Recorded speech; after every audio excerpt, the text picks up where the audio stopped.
You can get an app on your phone that is connected to your smart meter, that you can get a notification saying you're using a lot of energy for heating. Turn down your thermostat by 2 points, by 2 degrees. And then they even can give you a calculation. You will save X amount of dollars.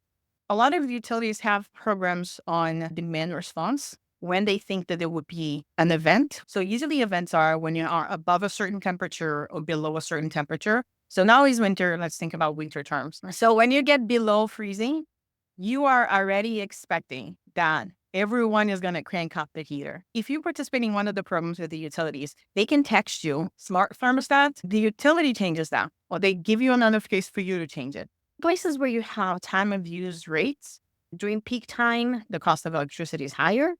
Energy prices are higher in the morning and in the evening, which is when people are waking up and getting ready to go to their day. And when they get back home and they have their evening in the house. For commercial customers, it's more complex because they have millions of dollars in energy costs. Energy cost for a lot of commercial customers is one of the top costs. So they are always trying to identify ways to be efficient with their use of energy. The Empire State Building established a smart system of energy usage, and then they saved almost 40% of their energy bill, millions per year. Small businesses, that could be the difference between staying afloat and going bankrupt just by saving money on energy. So that connection of data back and forth in your own use and also on the utility, that's really where will help you individually and companies to really save money and save energy.